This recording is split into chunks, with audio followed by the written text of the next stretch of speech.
Welcome to Off Leash and Unfiltered. Trigger warning, I'm Katie Pepe, delivering the truth in dog training.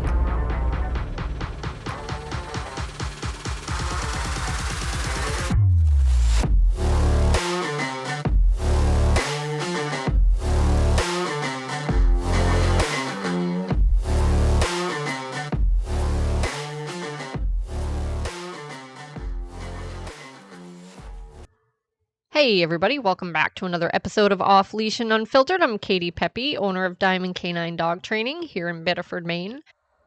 We do e-collar training, behavior modification, off-leash obedience, including puppy stuff too. So, with that out of the way, today is going to be a heavy one.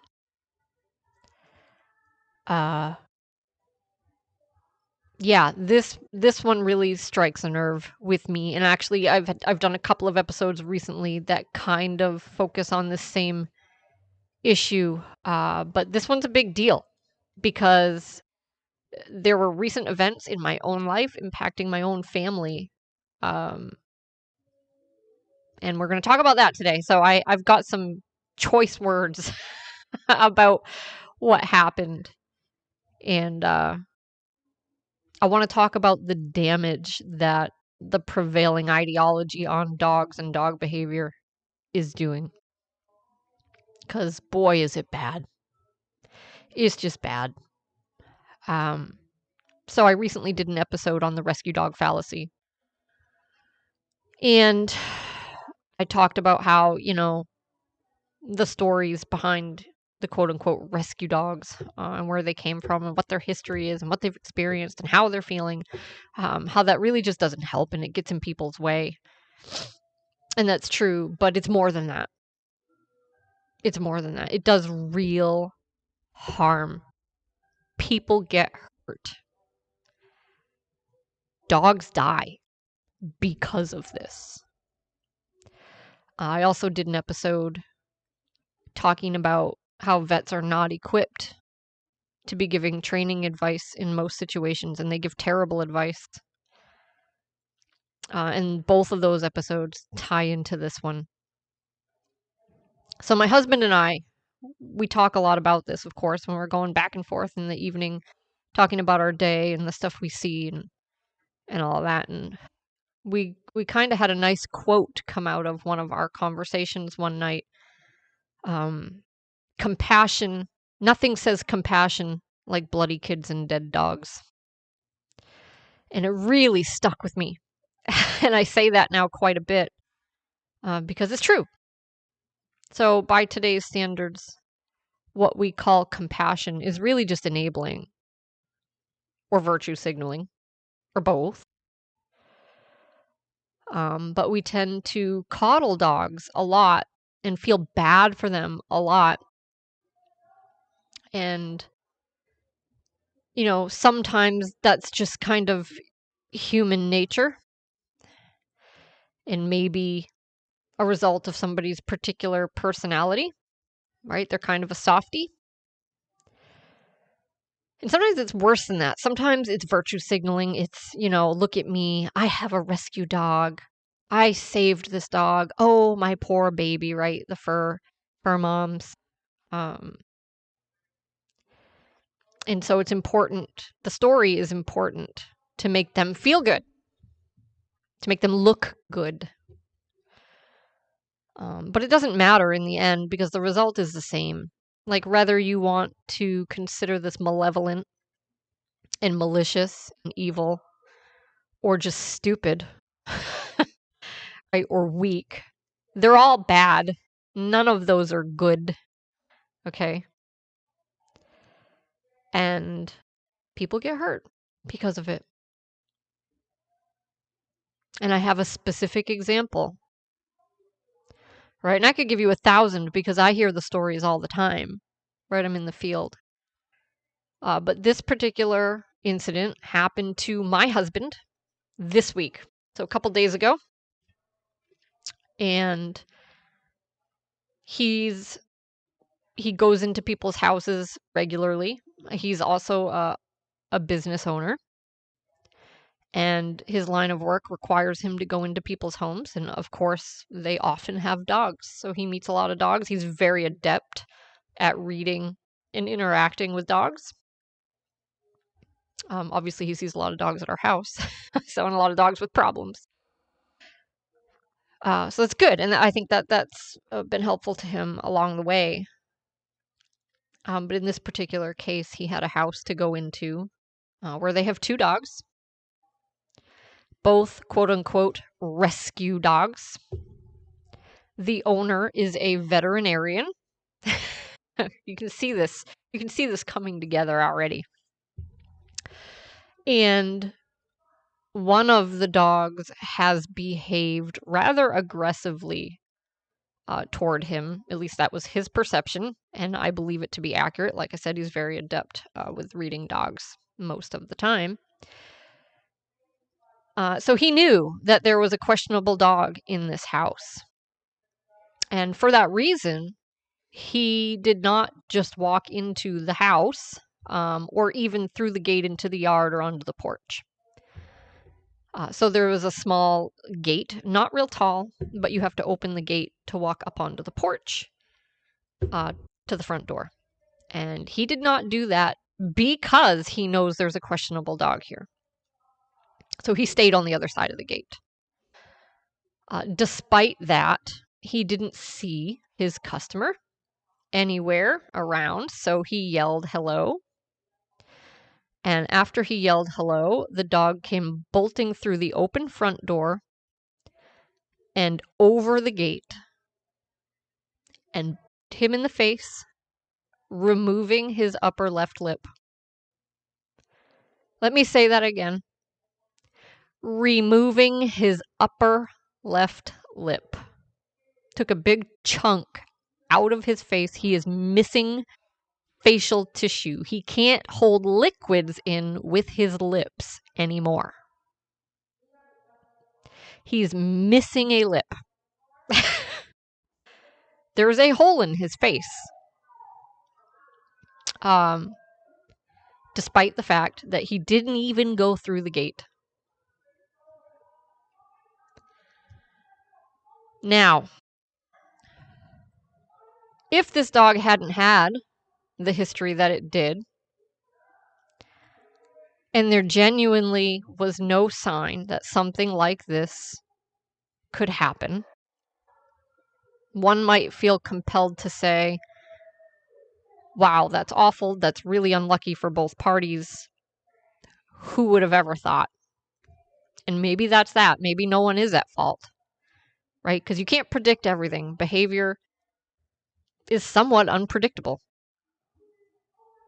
But that's not the case. That isn't the case at all. Here's the problem. Number one, this person says their dog has no history of aggression toward humans, which from his perception might be true. Maybe he hasn't perceived that, but that would be difficult to believe. My husband has experienced aggressive behavior from this dog every time he's been in the house. Regardless, the dog clearly has not had the proper training. The dog was also not being properly managed. Now, why do you think that is? Well, I can tell you that my husband has gotten a long backstory on the rescue dog, right? How scared he is, what his history might have been. So he's gotten that spiel, and he gets it from most of his customers. Okay. Super common. Now that he knows it is a thing, he seems to notice it more. And he tells me regularly that he gets these stories multiple times a week from people about their poor rescue dogs. And I mean, it just gets to the point where you're like, oh, spare me, okay? Just spare me. Nobody cares. You didn't rescue your dog. You bought your dog from an organization that maybe calls himself a rescue organization, which is just bull crap for the most part. So he's gotten backstory on this dog probably every time he's gone to the house. And clearly, the guy's been to trainers, he says, which he probably has, right? But he's going to trainers where all they do is use cookies, all they do is reward, all they do is praise. This dog has never seen punishment in its life, at least not from the humans in regard to its behavior. I'm sure it's experienced punishment from the environment because the environment doesn't care. But in terms of untoward behavior, barking, growling, etc., the dog has never been punished. The behaviors have never been punished. Which is absolutely inexcusable. Absolutely inexcusable. What if that had been a child? Okay, it's bad enough. It shouldn't happen to anybody. What if that had been my daughter? She didn't even go through the gate and she gets her face ripped off? Wow. And we as a society, we defend this. So there are people that will look at this and feel bad for the dog, which in a sense, maybe they should, right? Because this was preventable. And there are people that will feel bad for the owner because the dog was behind a gate. But it's not excusable. It's not okay. Proper training almost certainly would have prevented this from happening. If this dog had had any level of accountability, experienced any kind of punishment coming from humans in regard to its behavior, this wouldn't have happened. Okay? We wouldn't have had to spend our day in the emergency room and the plastic surgeon's office. If someone had bothered to tell this dog that behavior wasn't okay. But nobody did. Nobody did. Because the poor rescue dog. The poor rescue dog. And whatever their sob story was. And the dog is so scared. The dog, by the way, is not fucking scared. That is not scared behavior. That is, this is my territory. Who are you? Go away behavior. The dog didn't run and hide. The dog didn't try to avoid. The dog wasn't cornered. The dog came flying out of the house, leapt over the gate, and bit my husband in the face. Simply because he was there. And he wanted to, and he could. And no one's ever going to tell him that that's not okay. That looking at humans that way, that growling at them that way, that barking at them is not okay. So now they pay the ultimate price. Most likely. And even if you're willing to overlook not getting proper training, if you're not going to get proper training for your dog, you at least have to manage them, which I do not condone because management fails. That is a very poor plan. Management will fail at some point.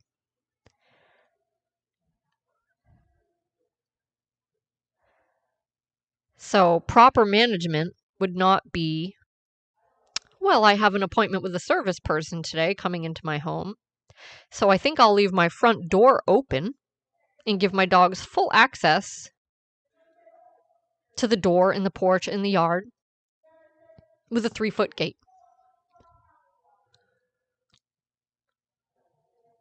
That's not proper management. But, you know, when we have a poor little rescue dog, we have to give them free run of the property at all times. It's very important. It's very important that they're always having fun and doing whatever they want to do, and that we never inconvenience them in any way or stress them out. We don't want to stress out the poor rescue dogs.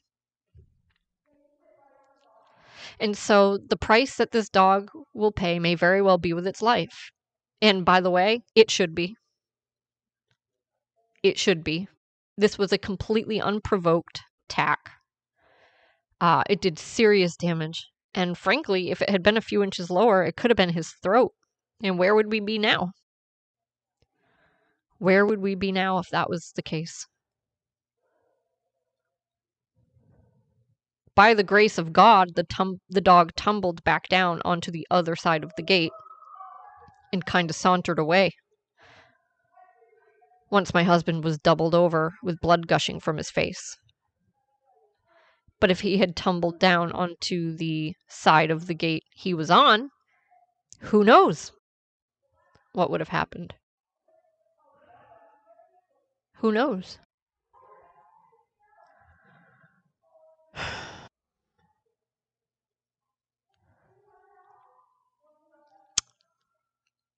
I have never felt more validated than I did on Monday morning.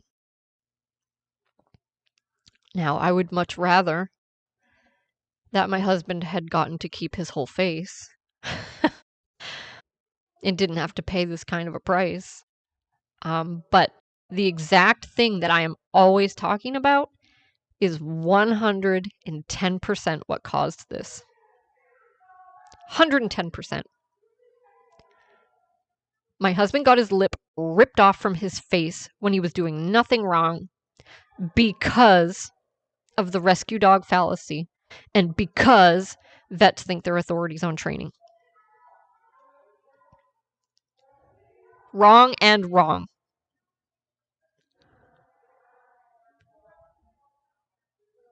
So this dog may very well be put down now. And the reason that it should be is because I know this is not a person that is going to get effective training for their dog. They're not going to do it. E-collars are bad. Prong collars are bad. Structure is bad. Consequences are bad. Negative consequences are bad. Punishment's bad. Bad, bad, bad. Everything is about having fun and reward. Having fun and reward. And all you can do is increase behaviors and increase chaos with that system. There will be no order. There will be no modification. There will be no resisting impulses. And if he's not going to train the dog effectively, then the dog should be put down because it will do this again. It's not a matter of if, it's when. And like I said, it could be a child. And I'm not okay with that. So I will push to have this dog euthanized. 100%. 100%. And it was avoidable. Most likely, this was totally avoidable. A few corrections for untoward behavior. This dog could have been a completely different animal. We'll never know. We'll never know. Because he didn't do it. And even if he gets the chance, he won't do it. Most likely. Most likely.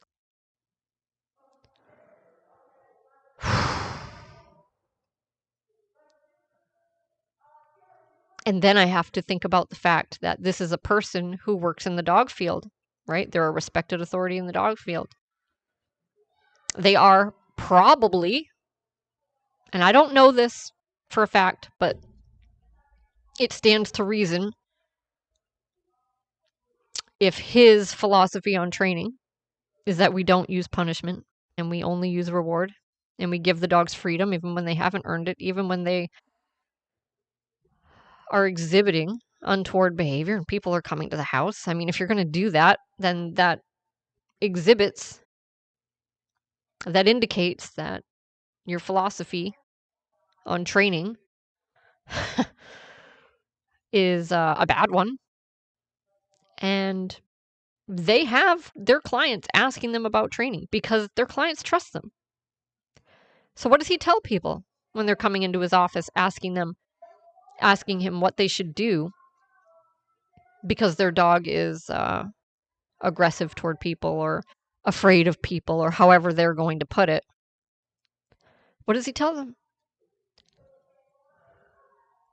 Probably, let's put him on some Xanax. Right, which doesn't do anything most of the time. Or it's, go see so-and-so who will teach you how to shove cookies down your dog's throat so he can get worse and worse. Right, and I'm not okay with this. This terrifies me, and it upsets me, and it should upset you, which brings me to my next point. You know, I have a lot of clients who worry about judgment, and I'm here to tell you, man, like, it is time to stand up and take your public beating. Because it's becoming more and more clear that you're either part of the solution here or you're part of the problem, and there really is no middle ground.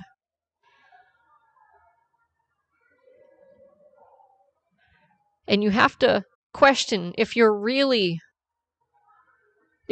have a strong moral compass, if you're not willing to wear it on your sleeve, to wear your principles on your sleeve. If you're hiding your prong collar, or you're lying about your prong collar and your e-collar, which side of the fence does that fall on? You can't possibly be part of the solution if you're doing that. So you're enabling this ideology to flourish. Fear is not your friend. People do terrible things out of fear. It doesn't make you admirable, and it certainly doesn't make you strong. And it doesn't make you feel better about yourself. So I'm not saying you have to be like me. I'm not saying you have to start a podcast and go on there and start yelling about how people need to use punishment. But you do have to be willing to say, no, you are wrong. Punishment is necessary and healthy. And without it, people get hurt. Dogs get hurt. They pay the price. You get to go on feeling like a saint. And other people get hurt. And it's not okay. You have to be willing to say, no, actually, this is what's best for my dog. This keeps my dog safe and the people around him safe. And if you're not willing to do that, well then, what hope do we really have? That's it for today's episode, guys. Thanks for listening. This was a really heavy one. I'm probably not done. I'm probably going to be back. I'm probably going to have more. But thanks for listening, and I look forward to next time.